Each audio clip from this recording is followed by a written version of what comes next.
Saudara pemirsa, kapan kita membuat pintu?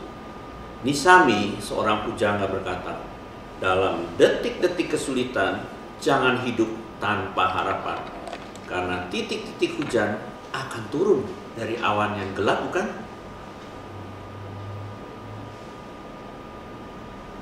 Saudara pemirsa, pernahkah kita mengalami detik-detik kesulitan di dalam hidup kita? Kita mungkin tidak mempunyai jalan keluar. Kita bingung dan kadang-kadang dapat melakukan perbuatan nekat yang sebenarnya tidak berkenan di hadapan Tuhan. Hidup ini memang banyak kesulitan. Kita sering tidak tahu jalan keluarnya.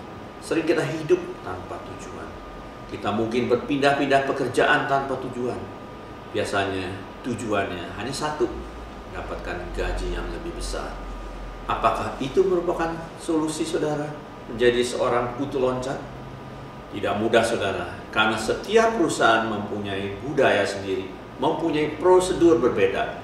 Akhirnya kalau kita pindah-pindah terus, kita akan selalu berada di putaran bawah di perusahaan yang baru. Kita selalu harus merangkak memulai karir dari bawah lagi. Dalam keseharian kita juga tidak ada bedanya.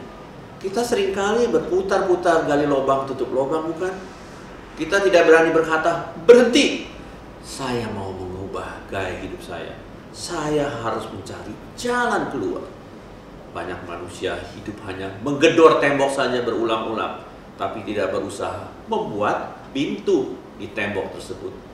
Kita menggedor tembok, meminta tolong terus-menerus pada Tuhan, tapi tidak berinisiatif membuat pintu di antara tembok itu. Artinya membuat suatu solusi atau jalan keluar dari permasalahan kita. Orang yang minta tolong juga bisa bosan saudara kalau saudara minta tolong terus. Yang mulanya tadinya iba pada kita, lama-kelamaan menjadi sebal.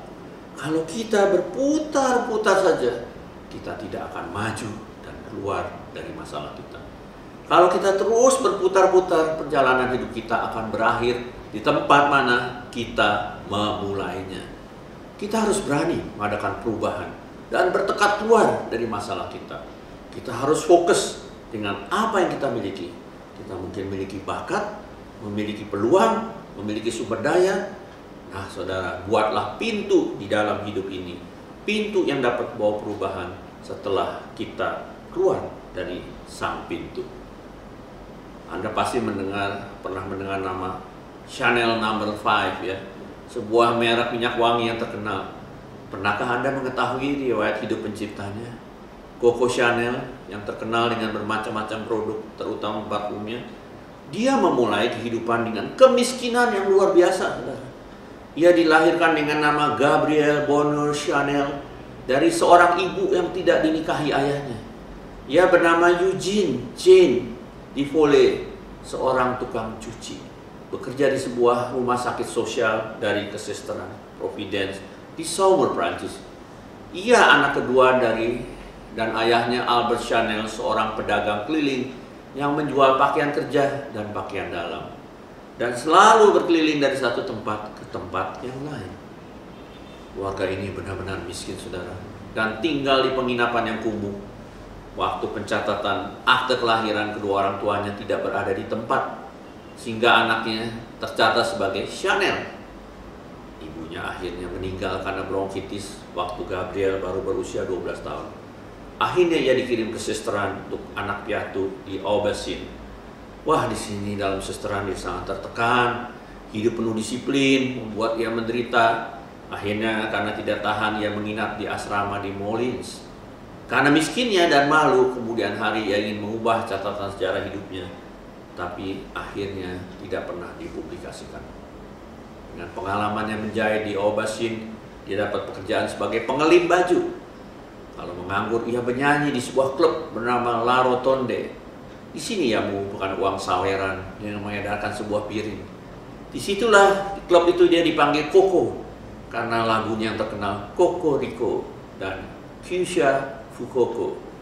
Namun karirnya bukan dalam tarik suara saudara, karena suaranya sebenarnya pas-pasan saja. Selanjutnya dia memulai masuk di dunia fashion dan menjadi istri simpanannya Ed Sheeran, balasan seorang perwira militer. Melalui pernikahan siri ini, setahap demi setahap ia mengubah hidupnya.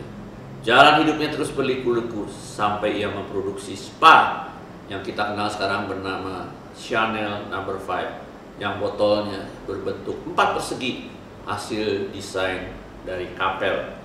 Hidup selanjutnya menuju tangga teratas di masyarakat Eropa dan dunia. Ialah yang berkata, jangan menggedor. Jadi Coco Chanel ini yang berkata, jangan menggedor tembok saja, tapi berharaplah akan terbentuk suatu pintu dari gedoran tembok itu. Nah, kata-kata mutiara inilah yang menggambarkan jalan hidupnya, yang tadinya berputar-putar, tapi terus bergerak ke atas. Dia mau keluar dari kemiskinan di masa kecilnya. Kata mutiara ini sungguh menggugah saya di dalam mengarang inspirasi. Beberapa tips, saudara. Apakah bisa mendadak kaya, saudara? Tidak ada orang di dunia ini yang mendadak bisa menjadi kaya, kecuali dia menyimpang, ya saudara. Mungkin mencetak uang palsu, ini juga kalau nggak ketangkap ya. Menang lotre, peluangnya itu kecil banget. Semua orang berhasil itu mulai dari bawah, dengan keringat, dengan air mata, dan darah. Semua keberhasilan harus ditekuni dengan passion yang luar biasa. Khairul Tanjung menulis buku mengenai si anak singkong, adalah seorang Indonesia pemilik Trans Corporation yang berjuang dari bawah sampai menjadi konglomerat. Ia berjuang mati-matian sampai masuk di majalah Forbes sebagai orang kaya di Indonesia. Yang kedua, jangan lupa buat pintu, saudara. Dalam hidup ini jangan pernah lupa membuat pintu, jangan menggedor tembok saja. Cari terobosan, cari solusi, bukan berbantah-bantahan membicarakan masalah saja. Masalah itu tidak akan ada habis-habisnya, saudara, dalam hidup ini. Tapi solusi itu yang mengatasi masalah. Dalam mengatasi masalah, jangan lupa berdoa agar Tuhan menunjukkan bentuk pintu yang tepat, yang cocok untuk saudara. Jangan membuat pintu dari jati kalau dana masih terbatas. Buat pintu yang cocok, yang dapat membuat kita keluar dari permasalahan kita dan melihat harapan baru. Yang ketiga, fokus. Kalau sedang membuat pintu, fokuslah. Jangan membuat daun pintunya yang tidak pas dengan kerangka pintunya. Buat perencanaan yang matang dan fokus pada pembuatan pintu. Fokus itu mempunyai kekuatan yang luar biasa agar kita tidak menyimpang dari tujuan asli kita. Sering, saudara, dalam hidup ini kita kehilangan arah dan kita tidak fokus. Oleh karena itu, ikutilah arah kompas kehidupan yang sudah dibukakan Tuhan. Saudara, kalau tikus saja belum mau mati kalau dia terkurung di suatu ruangan, dia kan akan berusaha menggigit apa saja, asal ia dapat membuat pintu keluar. Apalagi kita, saudara dan saya, ciptaan Tuhan. Betapa buruk pun situasi yang kita hadapi, coba buat pintu dengan sisa-sisa tenaga yang mungkin masih kita miliki.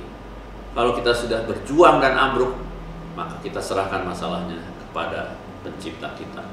Helen Keller, seorang yang tunanetra, berkata, optimisme adalah iman yang membawa kita kepada pencapaian tujuan. Tidak ada sesuatu pun yang dapat dilakukan tanpa harapan dan keyakinan diri.